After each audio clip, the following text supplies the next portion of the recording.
Hi, I'm Caroline Weaver from Body and Soul Companion, and you are on week 32, day 5. And we are going to be in Matthew 14, 22, and 23. And then we're going to skip over Jesus walking on the water, and we're going to go to Matthew 14, 34 through 36. There's no need to go to Jesus walking on the water, although I'll put a link to it if you want to, but that's what happens in between those verses.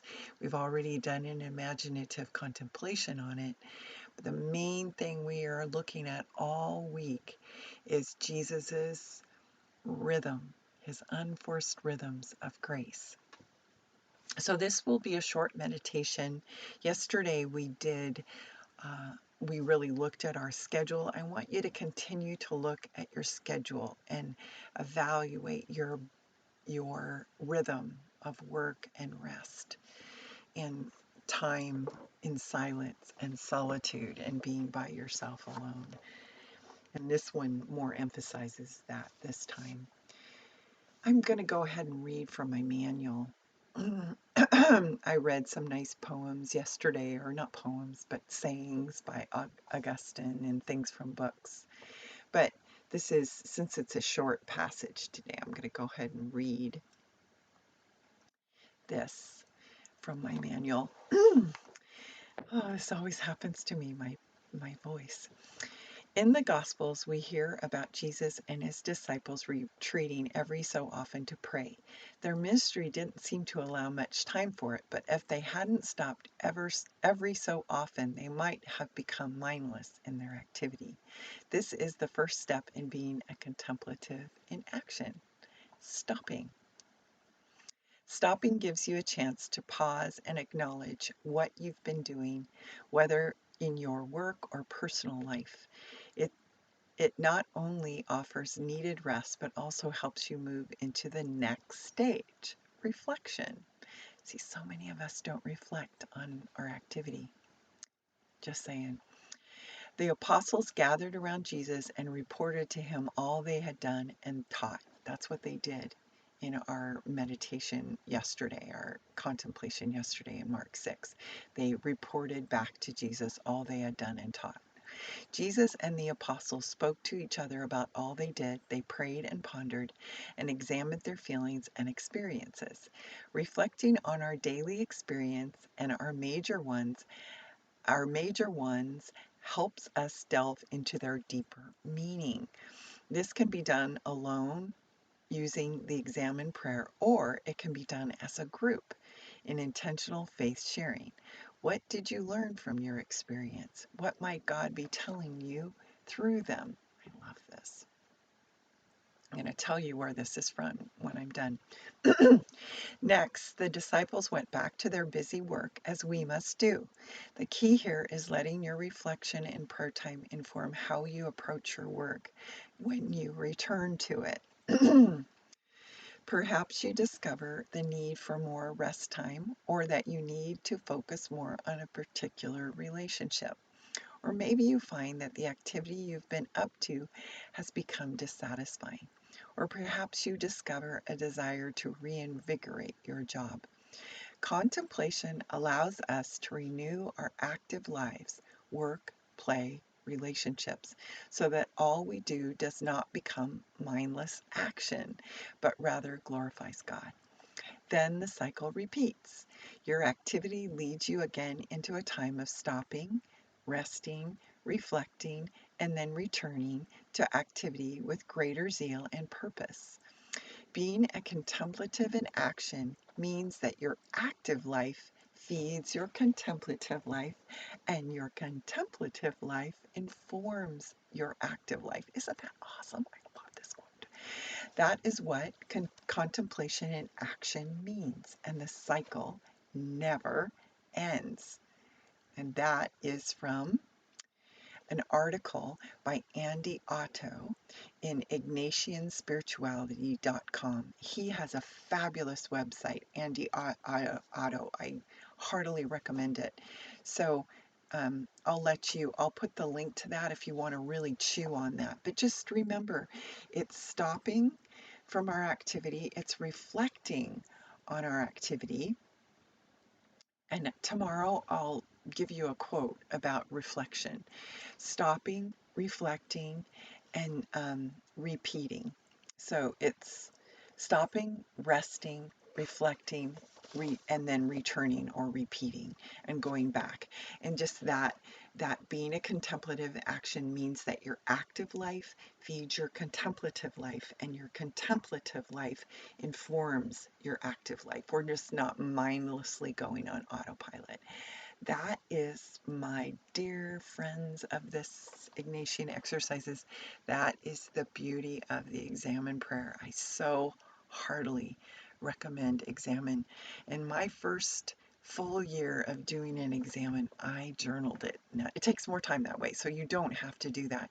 But once I read those journals of my Examen prayer, I learned so much about myself, and it helps me to discern where I should go and what I should do, because I'm reflecting on my activities every day. So put that in your needles and knit it. I love that. That's from Elizabeth Elliot. She said that. And it indeed never ends. This is back to me talking. And it makes life with Jesus so fun and interactive. Of course, that's me talking about fun. I had prayed for years to have a life where I sense Jesus' presence, not just in my contemplative times, but even in the hard times where, in the past, things would come at me at 1,000,000 miles an hour, and that lovely tethering to Jesus that I felt in morning prayer would become detached, and I would float away like a hot air balloon. Exercises, I believe that the exercises have helped keep me tethered to Jesus, or better yet, I am tethered together with him in the hot air balloon. And we are flying together with him as the navigator on the journey. He's my navigator.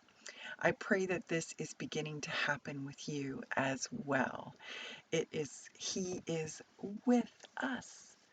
And sometimes, just a little parenthetical thing, I he is with us, and sometimes I hope the exercises have also helped you to see what your distorted views of God are, because I was journaling about this yesterday, because I'm leading a group on distorted views of God, and we did a little bit of this in the exercises, but the whole idea of the distorted view of God, um, I had my distorted view. My primarily one was that God was in the garage, that he wasn't always with me, that he wasn't omnipresent with me. And that's because I had such a great relationship with my dad, but he was often away when my mother would be abusive. And bless her heart, I don't mean to make this public, but maybe it will help some of you. We ended up being totally reconciled, love all around. So, but I was abused. That's just the reality of it. And so if my dad was there, he would always protect me, but when he was away and or he was at work, I didn't feel like he was there to protect me. So I kind of had that issue with God, that I didn't feel like he was there 100 with me always. So anyway, um, and I think that related to my tethering to Jesus. Is he with me always? Is he with me as I'm talking on this video? Yes, he's here. And I sense his presence, and that was my prayer. I remember being 18 or 19 years old. I want a 24/7, 365 kind of awareness of your presence, God. So we are going to do this very short meditation on Matthew 14:22 and 23, and then back to 34 through 36. And just remember, in between, there's walking on water, which we already meditated on. So I encourage you to close your eyes, to take a deep breath, and become aware that he is always with you. He's here right now.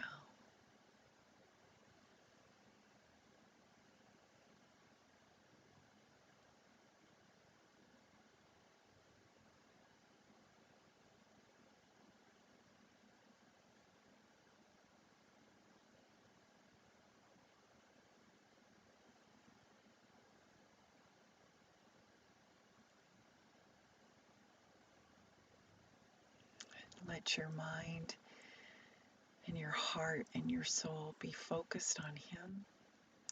And if there's anything you're carrying, I just encourage you to hand those things that you're carrying over into His loving hands, even visualizing that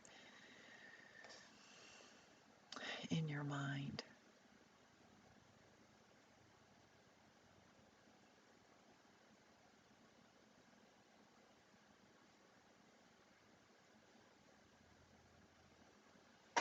And then settling your body down with each exhale, relaxing into God's presence with every muscle in your body.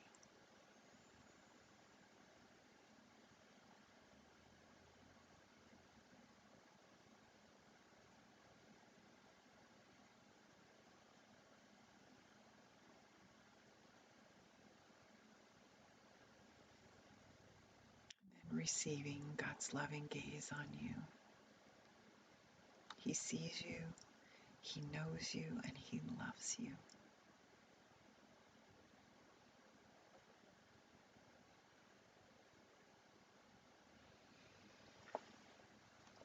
Lord, we pray that more of our day would be directed to your presence, resulting in praise and service.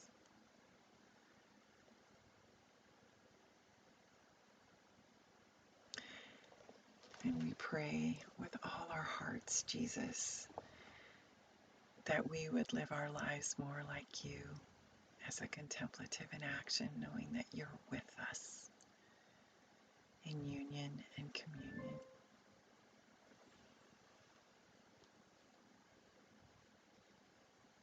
Matthew 14:22 and 23. Now keep in mind that Jesus and the disciples have just fed 5,000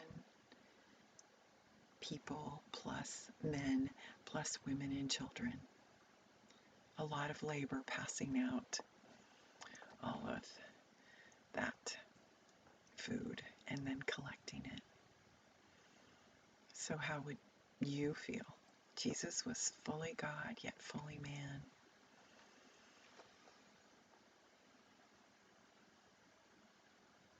And so all those are fed, and immediately he compelled the disciples to get into the boat and go ahead of him to the other side while he sent the multitudes away. And after he had sent the multitudes away, he went up to the mountain by himself to pray. And when it was evening, he was there alone. So imagine Jesus being up on that mountain in Galilee,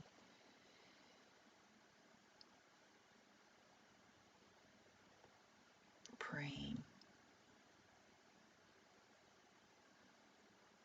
and probably looking out over the fertile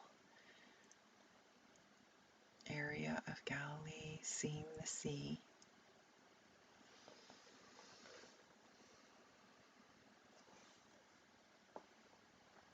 And then praying as the sun is setting.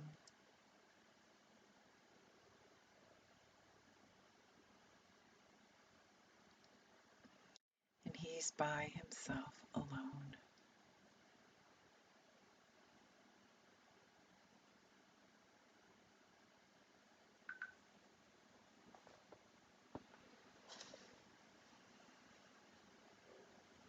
And then we fast forward, he walks out on the Sea of Galilee to meet with his disciples. So he's had that time alone on the mountain in prayer. And then he is in the boat with his disciples. And when they had crossed over, they came to the land at Gennesaret. And when the men at that place recognized him, so see all the men recognizing Jesus.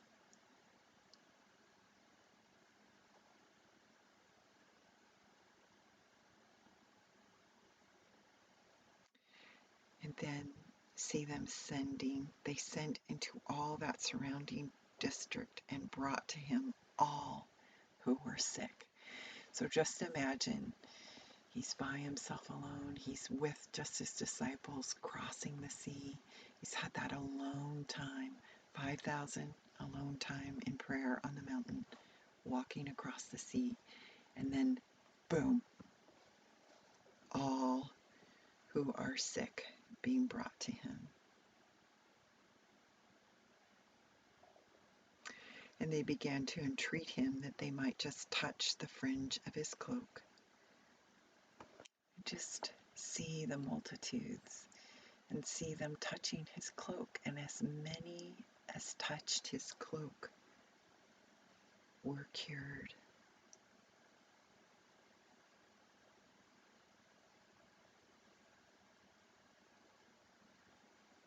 See the pallets. In Mark, it talks about pallets of people, those who were sick, placed before him.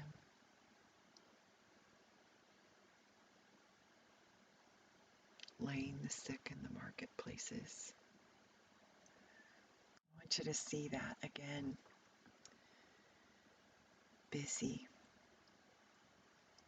A very busy time for Jesus.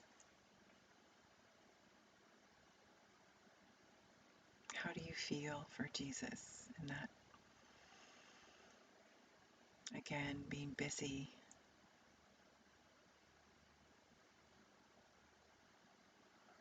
And then he goes into teaching on the bread of life. So, feeds the 5,000, goes away to pray. Heals the sick, teaches on the bread of life.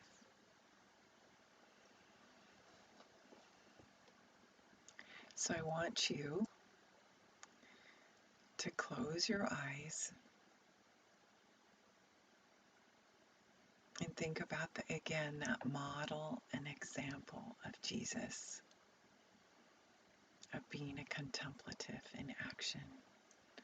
Busy work, but then stopping and going up to a mountain to pray.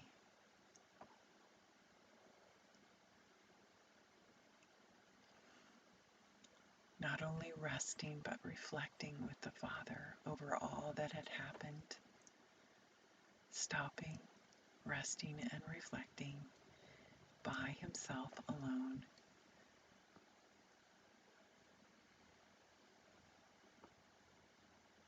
And then returning. So, when was the last time you had alone time? Time of silence and solitude, and maybe an extended time alone. If you've been doing the exercises with me, you know that I encouraged you on week 15 to have an extended time of prayer to reflect upon your year, but I haven't encouraged that since then, and it's week 32.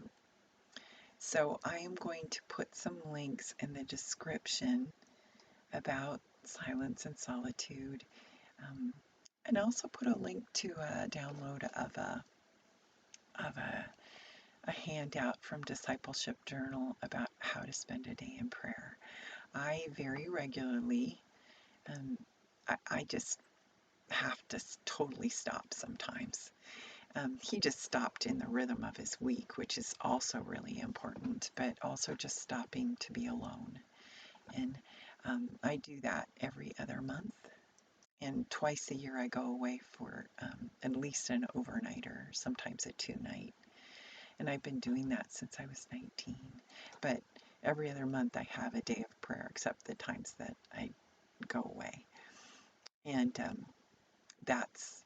and on December 31st, every December 31st, my friend Tila and I, we get together wherever we are, except for when I was in Malaysia. And we have a day of prayer, and then we reflect together. We come back together and talk about what we learned from examining our year. So that is our meditation. Just didn't mean to skip Jesus walking on the water. It's really important. Maybe I'll put a link to that if you want to fill the gap with that. But the purpose was, in that instance, it was to see that Jesus is who he says he is. He can, you know, that's pretty amazing what Jesus did there. That kind of showed that he was divine. He wasn't just human, he was also divine. So that was the purpose of that contemplation. This one is for you to really see Jesus as an example. I know I keep saying that over and over again. Oh, and I just wanted to, I forgot to read this at the beginning. So one that, because I talked about um, I believe the exercises help keep me tethered to Jesus. And better yet, I'm to get tethered together with him in that hot air balloon. I don't become detached. And we are flying together with him as the navigator. And I love this quote. God had given me that picture of the hot air balloon like in my 20s.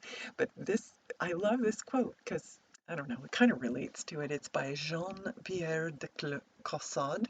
Uh, the soul, light as a feather, fluid as water, innocent as a child, responds to every moment of grace like a floating balloon. So I am excited to almost be done with these exercises. What a blessing this has been. So talk to Jesus, go away, take your candle, talk to Jesus about your alone time, and I'll find some resources about silence and solitude. Be blessed.